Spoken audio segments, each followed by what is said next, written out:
Penny, happy birthday. Sana by this time, nag enjoy ka na. Kasi, dapat lang kasi pinaghirapan namin to. Tapos, sila, Joanne, Lizelle, Heidi, yun, the best talaga sila. Tapos, yun, ngayon ko lang sila mas nakilala.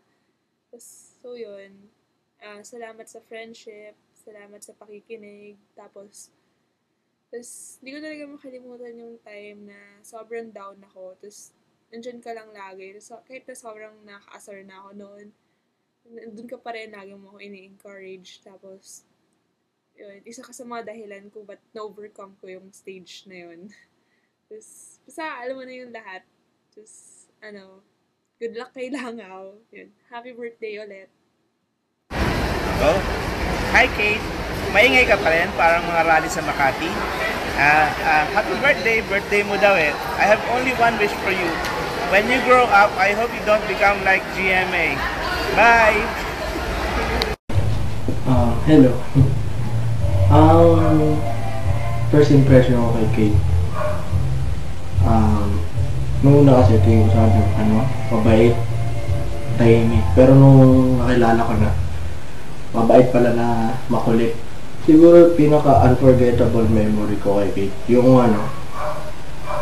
nung nag-usap kami sa telegram. Di ko alam pala na napaka-malakas sumirit, tsaka makulit talaga, hyper. Yun. Pero pag naisip ko si Kate, ang una lumalabas sa isip ko yung YM. Kasi dyan lumalabas yung kakulitan yan eh. Pag nag-online na, nako, tatago na ako. Joke lang. Pero, yun nga, doon niya pinapamalas yung kagalingan niya sa kakulitan. Birthday message, siguro, oy, dyan na doon nakapunta. Pero, painom ka, joke lang. Ngayon, many birthdays to come, tsaka have a long life, tsaka good relationship. Yun lang. Yung first impression ko kay Pena, syempre sobrang ingay. Kasi naging close ko siya. Hindi man close, yung parang nakilala ko siya sa Philco movie subject namin. So, nung first presentation namin sa Philco, yung tawa sila ng tawa. So, parang sabi ko, ingay naman ng babaeng to. So, sabi ko, yun. So, first impression, maingay. Sobrang ingay. Yung unforgettable memory ko kay Pena, yung tawag dito, yung tinawag yung guide rights, saka yung center. Kasi si Pena, syempre kasama ko sa model, kasama ko sa film, pero hindi ko siya nakakausap talaga. So yun yung first time na nakausap ko talaga siya. Pero hindi siya yung normal conversation. So yung conversation namin about yung gagawin namin. So at least kahit pa paano nakausap ko siya. Bakit mo?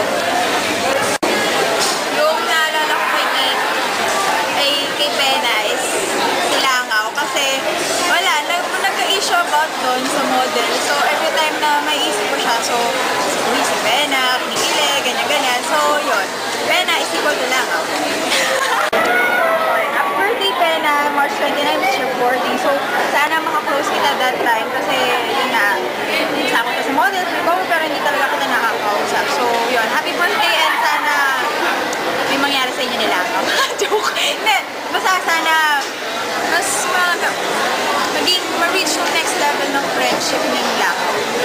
Yan. First impression ko kay Benya, may Pena pala. Tahimik, pero mali talaga. Sobrang mali. Unforgettable memory ko kay Pena, yung tikas pahinga niya. Yung sobrang snappy eh. Diba? Yeah. Yung bagay na nag-remind sa akin kay Pena is yung model pin. Kasi doon siya. Siya yun. Siya yun. Siya yun. Message ko sa'yo, sana huwag masyadong seryosohin yung mga asal namin sa'yo. Kasi, alam mo naman, parang pang good time lang natin yung sa room para mas masaya. Ayun, happy birthday. Sabi ng mga klase mo, dapat maiyak ka sa aking message, no? Dahil may Biyernes Santo, sige, ipako ka sa krus sa birthday mo. Happy birthday, ha? Pag hindi ka pa naman naiyak dyan, ha? Talaga ipapako na kita sa krus. Derek! First impression ko kay Pena. Kay Pena. First of all, nakilala ko kasi, nagsasalita na agad. Siya first impression ko maingay. Tama yun. Tapos, yun sa yung question. Memory. Si Pena, umiyak yung auntie. Dahil nagkamali siya. Okay lang yun, wala yan. Hindi nyo mapapansin. Tapos, nag-aalala sa akin. Ano ba ba? Siyempre, ako yung yun lang. Tapos, ano yung last? Birthday message. Birthday message. Pena, happy birthday. Huwag ka maging model. Kaya, hindi mo lang.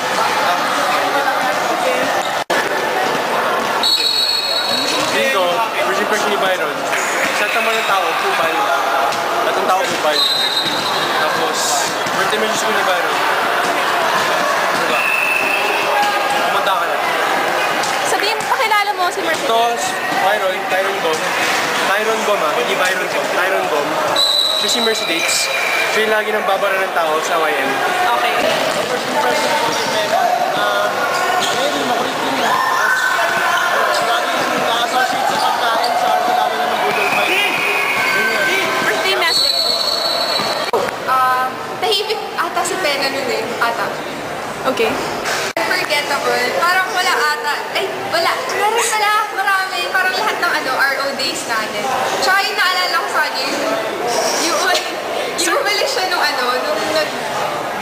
Glorieta tayo. Tapos inaapikan nila Sir Fabis. Tsaka Sir Livanza. Yun. Sa prero, bawal yun. Yun. Ang first impression ko kay Pena, cool. Hindi kasi first ko nakasama si Pena. Si Kate, yun, sa yung model outing. Yung dapat maging Enchanted Kingdom. Kasi hindi na tuloy. Ano kinalabasan natin doon, MOA. Then, sabi ko, okay to. Tapos double major na ECMBSA or ECMBMG. Basta double major na malupit. Ayaw ko ECMBMG ka course ko siya. Economics. Next, Pena. Yan, tapos cool na nandun pa rin siya. Pero yun yung first impression. Cool. Okay. Yung sobrang pinagtitripan namin. Yung apat kami. Ako si Meet Livanza, si Meet Dioya, saka si Sir Marcelo. Meet Tarcelo, ay si Vance Tarcelo.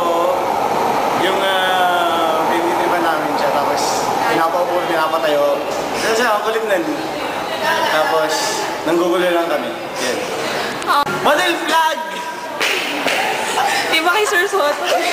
Model pin. Pareho kami ni Sir. Oo, diba? Model pin daw. Model pin, model flag, pareho lang yan. Hindi, mas okay yung akin. Kasi si Soto, yan, model flag. Actually yung fox sa model flag. Mga rarity. Birthday message. Birthday message! Huwag mo kaming kainin. Hindi, 18 din. May coach pa eh. Hindi. Happy birthday. May you have more birthdays to come. Alam ko nga abot ka ng mga 1,000 years old. Pero wala na kami nun. Pero sana wag mo kainin lahat ng taong makita. Happy birthday. Ay, thank you, sir. Ito. Naalala ko yung uyak siya dahil... Ano ba? Yung tikas pa. Ay, yung tikas. Eh, yung tiyang